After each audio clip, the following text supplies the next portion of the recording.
Hi everybody, I'm Pia from Stitches and Scraps, and today I'm going to show you how to make these crocheted mandala earrings.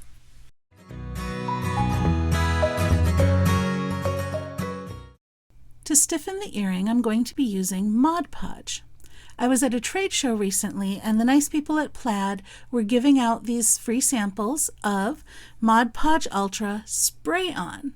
This is a new product for them. I'm really excited to try it out.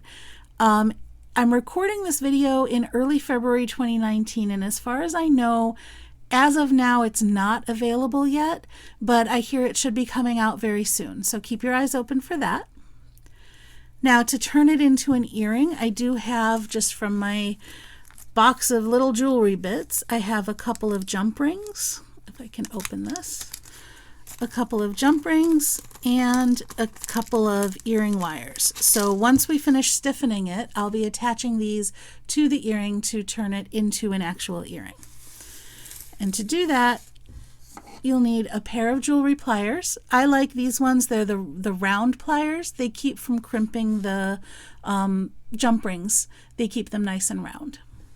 And then of course you're going to need some crochet thread in 3 different colors. This is size 10 thread, and I used purple, green, and white just out of my stash.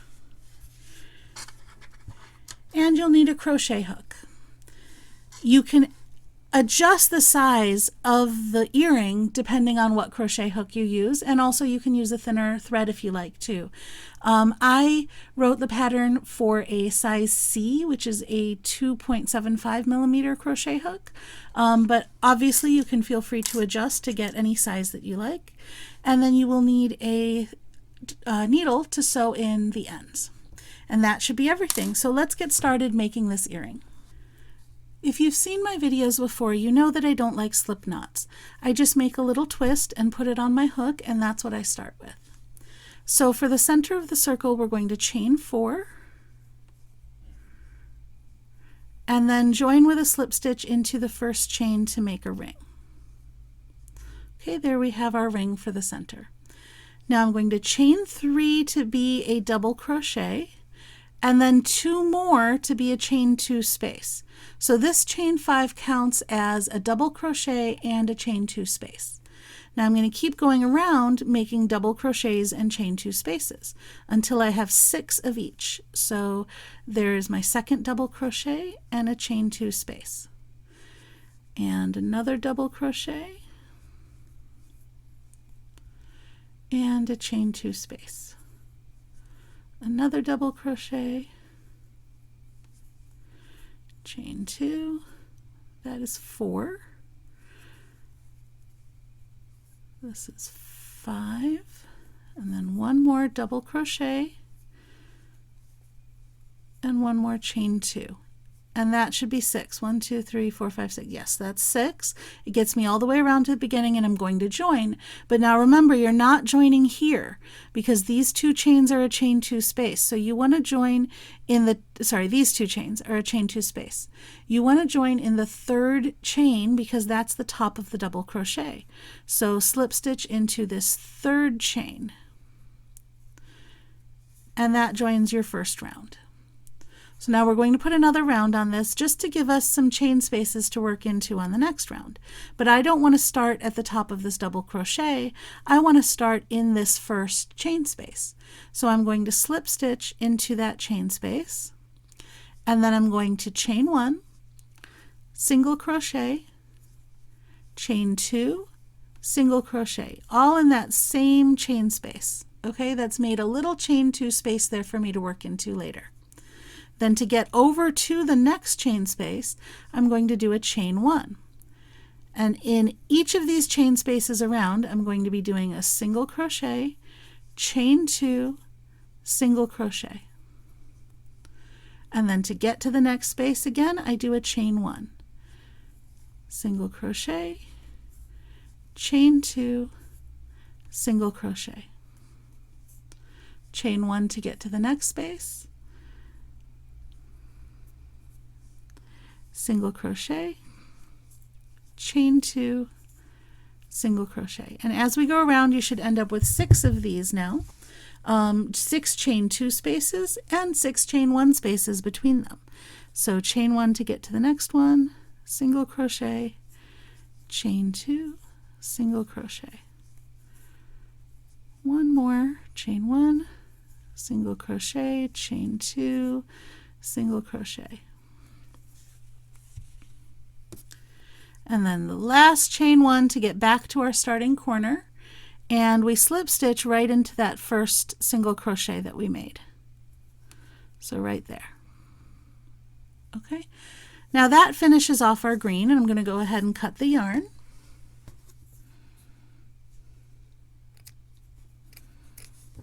And one thing that I like to do when I'm working with thread, because it's so tiny and it's so hard already to see everything, I like to go ahead and weave in my ends before I go on to the next color.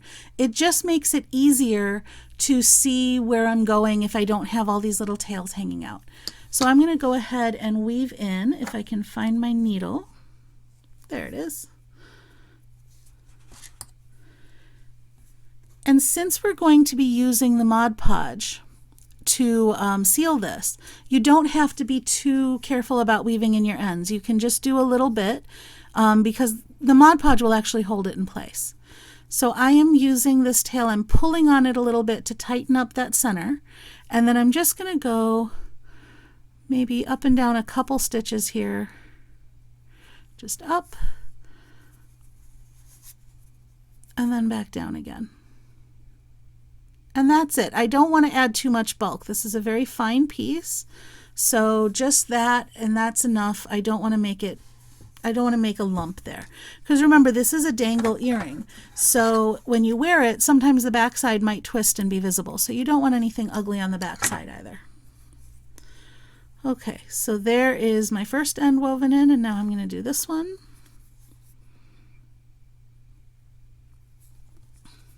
Now with this one, be careful not to affect any of your spaces and stuff on the top here. So I just very carefully work my way into the center and weave this in the center as well. Because you're going to be working your next round and you don't want to mess up where you need to go to work that round.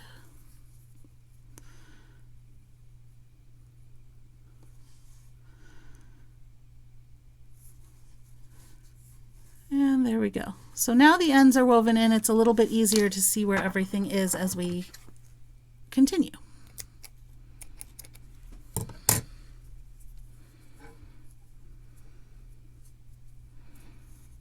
Okay, so we can see here we have, if I flip back to the front, we have these chain 2 spaces. You can see they kind of make little points, okay? So we have 6 of the chain 2 spaces that make little points. And then in between, see there's a single crochet and there's a single crochet. In between those two, there's a chain 1 space right there. So identify your spaces because that's where we're going to work our next round. For the next round, I'm going to start with white, and I'm going to start in a chain 2 space. Whenever I'm working with white, then I'm going to be working into the chain 2 spaces. Whenever I work with purple, I'm going to be working into the chain 1 spaces. So that'll help you know where to go. So I'm going to join with a slip stitch, which means I'm pulling up a loop and then chaining 1. It's the same thing as joining with a slip stitch. And then I'm going to do a single crochet in this very first stitch here. Okay, this very first chain 2 space. Now I've got my white joined, and I'm going to do 7 chains and go to the next chain 2 space and do a single crochet into the next chain 2 space. Okay, there we go. There's my first white loop. Now I'm going to take this loop off of my hook and hold everything at the back of my work. So now let's get the purple out. Now remember, I said with the purple we're going to be working into the chain 1 spaces. So there's the chain 1 space that's in between those 2 chain 2 spaces I just worked. That's the one I want to go into, okay? But I'm going to do it from behind, okay, from behind this white loop. So I'm actually folding the white loop forward and holding it down, And then I'm going to start by working into this chain 1 space behind the loop. Okay? It's very important that you don't go like this. You have to go in from behind it. So I join with my slip stitch here, and then I work a single crochet. Then I'm going to do the same thing, a chain 7. Okay, and push everything back. All the white should be at the back. Okay, and do a single crochet into the next chain 1 space right in the middle here. When I do this, I'm being very careful not to catch any of these threads on the back. And that's why it was so helpful to weave in the green ends first, because there's a lot going on in this round. So now I've done my single crochet, and you can see that these 2 loops are a little bit intertwined, right? So I'm going to pull this out, and same thing, drop it to the back, okay? And pick up the white loop that I had dropped earlier. When I tighten that up, you'll see that because I dropped that to the back and held it there, the white loop is now behind the purple, or the white stitch is behind the purple loop. Just like when I picked up the purple, I'm picking up the white and it's already behind it like it's supposed to be. So now I do another chain 7. And I do a single crochet. Remember, I'm with white, so I go into the next chain 2 space. Again, everything else is being held at the back. There we go. Chain 2. Single crochet in the chain 2 space. Okay, pull up the loop, switch to the other color again. And what this is doing is this is twisting these loops around each other, because we're going in the front and in the back and in the front and in the back. We always start in the back and we always end in the front. There we go. My tail's gotten a little tangled in there. Now if your loop is twisted like this, do you see how that's twisted? Untwist it a bit. You don't want that much twisting going on. There we go. So now I've picked up my stitch, and you can see how it's behind the white already. So I do 7 chains, and holding everything else at the back, I come to the next chain 1 space, and I do a single crochet into that. Okay, push that to the back, pick up the white,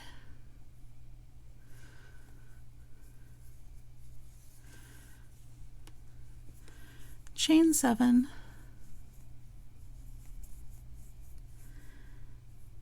Oop, that was a really big chain, wasn't it? Your chains, these chain loops are going to be the edge of your piece, so make sure your chains are nice and even. 1, 2, 3, 4, 5, 6, 7. Good. Now I push everything else to the back, and I single crochet into the chain 2 space.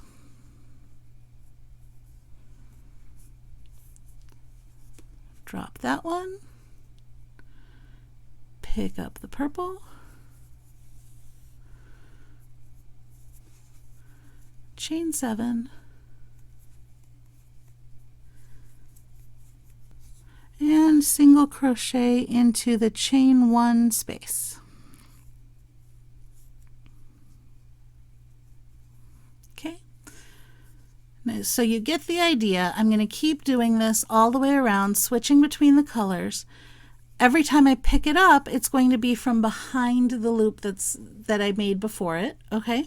And every time I do the single crochet, I'm going to make sure I'm pushing everything else to the back so that it is behind that loop. So 1, 2, 3, 4, 5, 6, 7, and I'm just going to keep doing this all the way around. The white always goes into the chain 2 spaces. The purple always goes into the chain 1 spaces. I've gone all the way around, and there's no more chain spaces left to work into. So now it's time to join both of these colors. I've got one more loop to do in each one, and then I'm going to join it to the start of the round. So let's do the white one first. Same as before, we're just picking it up, and we're going to do the chain 7.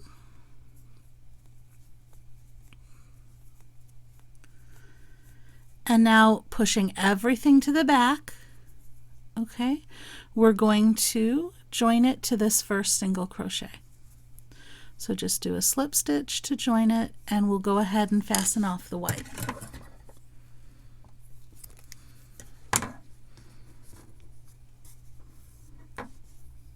Okay, now pick up the purple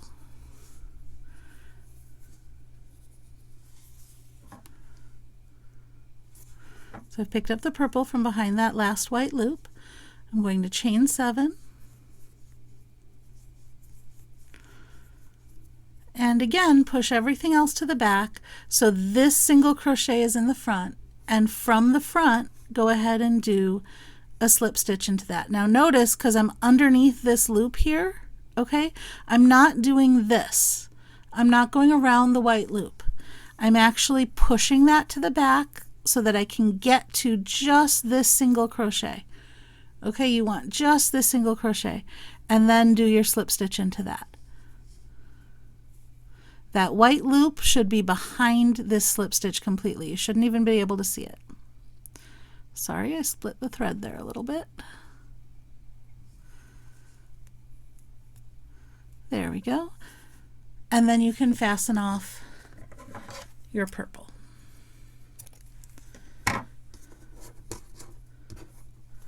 So now when I pull this up, you can see that even right down to these very last loops, they intertwine. It comes from the back and it ends up in the front. It comes from the back, it ends up in the front. And we have our finished earring. We're going to go ahead and weave in these ends, and then we're going to stiffen both of our earrings.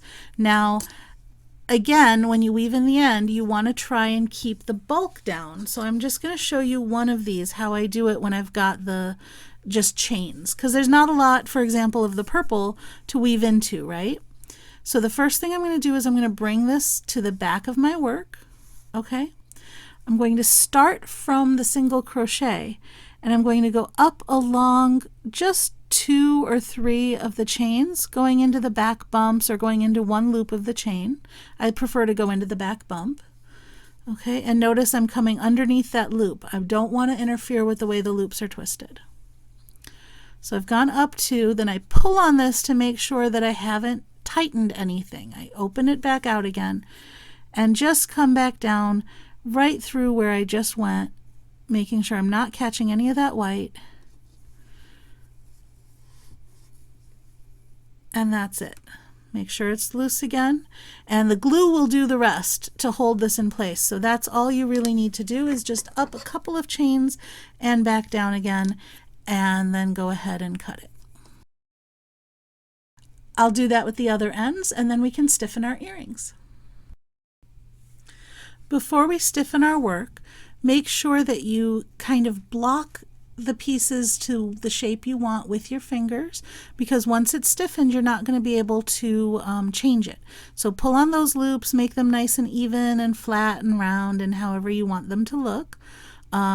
And then go ahead and lay it on a surface. Now I've protected my work surface with a piece of bubble wrap that happened to be laying around from a package I got delivered, just because I don't want to get any glue on my work surface. You can use a plastic bag, a piece of wax paper, anything that's smooth so it won't stick to your work. Now I'm going to take the Mod Podge and I'm going to shake it up really, really well, just to make sure nothing's settled or shifted, because this has been sitting in a bag for a few days.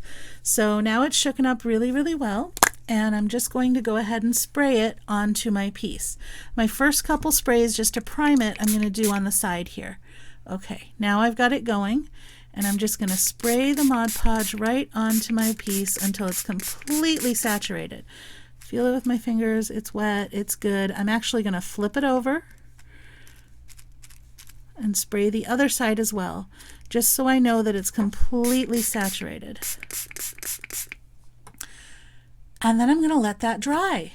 Now if I don't want all this mess around it, I can actually move these pieces carefully to a different spot, take a paper towel, wipe that up, and then set this aside somewhere to dry.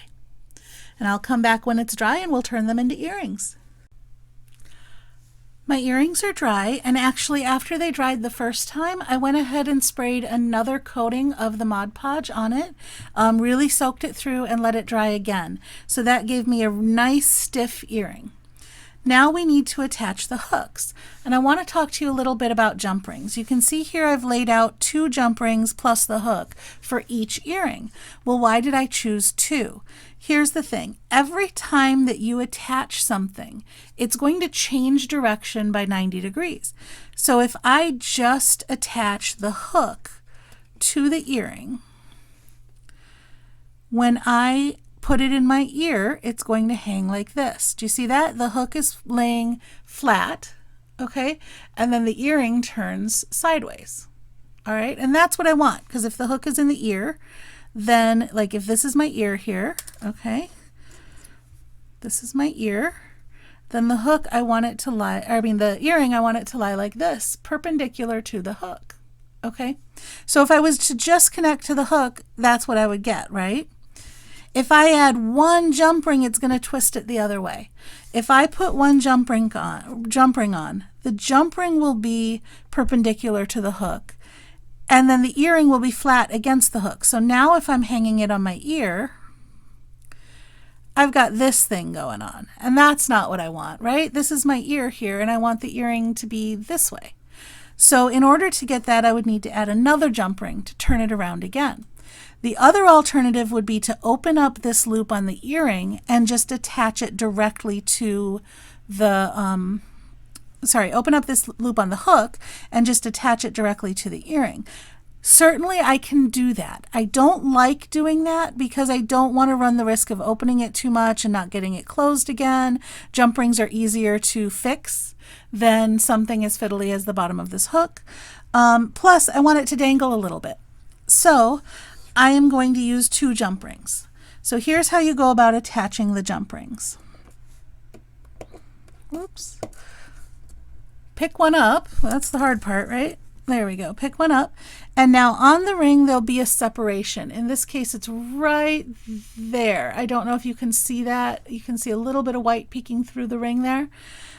So find that separation, grab both ends of it, and I'm using the pliers in one end, and twist it open just slightly. I'm holding it with these fingers and I'm twisting towards me with the pliers, and now you can see it is open. Okay, so I'm going to slide that onto my my earring here, and I'm not caring right now which way is right side and which way is wrong side. I will care about that when I attach the hook. So this goes there, and I'm putting it into this white loop. So then when I do that for the next one, I'm going to want to make sure I put that into a white loop the same as this one. There we go. Now it's on. So now I can close it, grab both ends, and close. Just twist it back together. If it's popped up a little bit too much, and this is where the round pliers help, you can twist it back down a little bit and that'll close it nicely. Some people like to put a dot of glue there just to make sure it stays closed, but if you get it pretty well closed, it's not going to come off. Okay, so now let's attach the next jump ring, and I've already opened this one, so you can see that's already open. And I'm going to just slide that onto here, and I've caught the other jump ring. Do you see how they alternate? This one's flat, this one's perpendicular, this is flat. That's why we're using 2 jump rings. So before I close this one, I'm going to also add my hook. So now let's pay attention to right and wrong sides. This is the right side of my work, right? So when I put the hook in my earring, in my ear, if I put the hook in this way into this ear,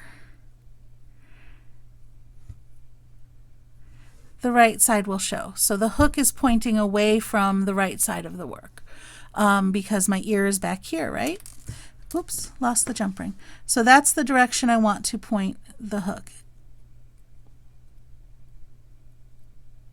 So let's get that lined up again so you can see it. That's flat this way.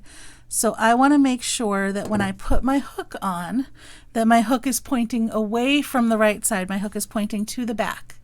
Okay, so put the hook on like that, and then close this jump ring.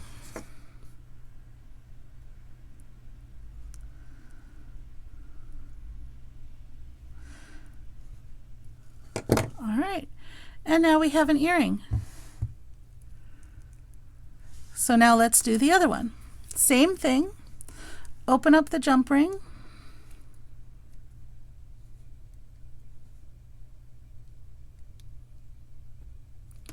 stick it on, and I'm using a white loop because I used a white loop on the other one. Closing this jump ring,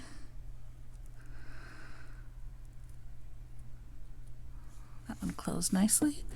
This one's already open, so I'm going to stick that on there. And now here's where I have to pay attention. This is my wrong side, so I'm flipping it to my right side. I've got the jump ring flat, and now when I attach this, I'm attaching it with the hook pointing to the back. And then I close this one.